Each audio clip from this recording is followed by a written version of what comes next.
साथियों, मैं मेरे जिंदगी में कबीर साहब का बहुत बड़ा योगदान है।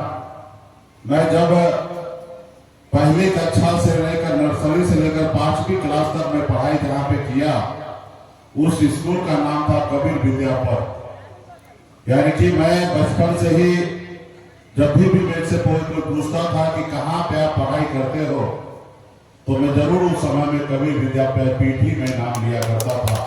आप समझ सकते हैं, गांव में अक्सर आप गांव में होते हैं, जब छोटे होते हैं तो आपसे हर कोई पूछते हैं कि बेटा कहाँ पढ़ते हो, कौन सा क्लास में पढ़ाई करते हो, तुम्हारा नाम क्या है।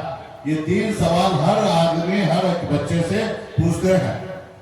जिस समय में हमसे पूछते थे उस समय में मुझे कबीर जी के बारे में कुछ नहीं जानकारी था, लेकिन मुझे इतना पता था कि कबीर विद्यापीठ में मैं पढ़ाई करता हूँ।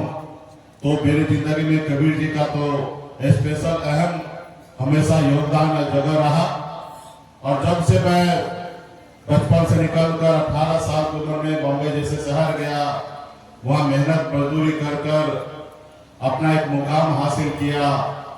फिर मैं मुंबई को ऐशोराम जिंदगी को छोड़कर मैं जब बिहार की ओर देखा तो मैंने देखा कि लोग चांद तक घर बनाने के लिए सोच रहा है, लेकिन आज भी इस धरती पर हमारे लोगों के लिए घर नहीं है। और फिर मैंने बॉम्बे को छोड़कर अपने लोगों के लिए बिहार में लड़ाई लड़ने लगा, उनके अधिकार के लिए लड़ाई लड़ने लगा। राजनीति से ऊपर उठकर मैं लड़ाई लड़ रहा था, लेकिन बाद में मुझे पता चला कि बाबा साहब भीमराव अम्बेडकर ने हम लोगों को जो ताकत दिया है, जो वोट का ताकत दिया है, जो काम दूसरे को कह रहे करने के लिए, वो काम तो हम भी कर सकते हैं, सिर्फ उस जगह पे पहुंचने की आवश्यकता है। और फिर मैंने वो प्रयास किया उस जगह पे पहुंचने के लिए। आज मैं प्रयासरत हूँ उस जगह पे पहुंचकर जो दूसरे लोगों को कह रहे हैं कि न्याय कीजिए, वो कल हम भी न्याय कर सकते हैं। उस जगह पे पहुंचने के लिए आज राजनीति में हम पहुंचे हैं। लेकिन हमेशा हमारा मन जो आत्मा है, गरीब पिछड़ा दलित असहाय लोग, भूखे को खाना खिलाना, प्यासे को पानी पिलाना, यही हमारे हमेशा अंदर आत्मा में ये बसता है कि हम कितना अच्छा काम कर दे जो लोगों को हमसे भलाई हो सके। तो इसलिए हम हमेशा अपने पूर्वज को, संत समाज को हमेशा इज्जत के नजर से देखते हैं। तो उन्हीं के बताए हुए रास्ते पे हम लोग यहाँ पे पहुंचे हैं। तो मैं यहाँ पे बड़े संख्या में संत समाज के लोग यहाँ पे उपस्थित है। मैं आप लोगों से भी हाथ जोड़ के विनती करूंगा कि अभी के समय में ये समाज में बहुत बड़ा बदलाव हो रहा है। आज से 400 साल पहले कबीर जी का जन्म सनातन धर्म में ही हुआ, लेकिन जन्म लेने से नहीं होता, अपना कर्म क्या है। उनको उस समय में लगा कि पाखंड है, ढोंग है, एक लोगों को दूसरे लोगों से अलग कर रहे हैं। जब ईश्वर हमें अलग नहीं कर सका, हमारे शरीर में लाल खून है और आपके शरीर में भी लाल खून है, जब ईश्वर अलग नहीं किया, जो सांस वो ले रहे वही सांस हम भी ले रहे हैं, तो ये लोग इस धरती पर कैसे अलग कर रहे हैं।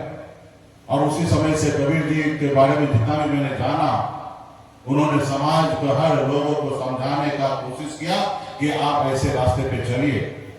और वही रास्ते पे हम लोग चलते हुए आज 400 साल से अधिक हो गए हम लोग उस मौके पे चल रहे हैं। तो आज भी समाज में जरूरी है कि लोगों को सही रास्ते पे लाना।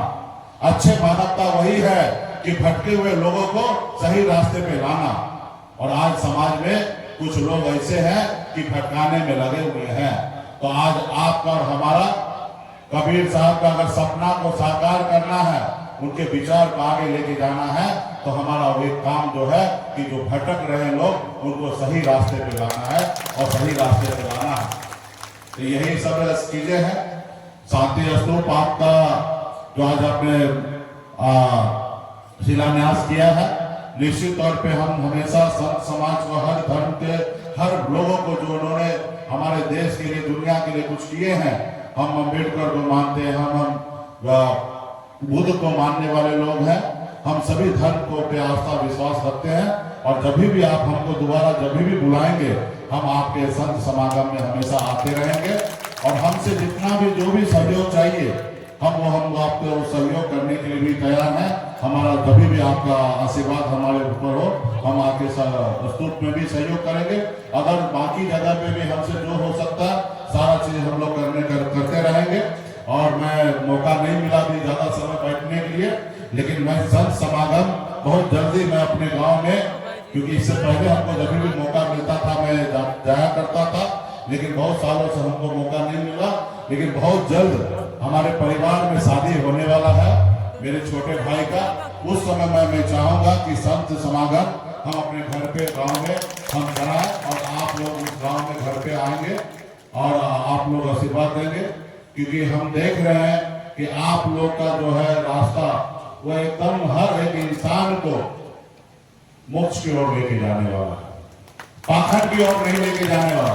और पाखंड से हम भी बहुत नफरत करते हैं, लेकिन हम नेता ठहरे हैं, हम ज्यादा इस पे ज्यादा चर्चा नहीं कर, हमारी मजबूरी है।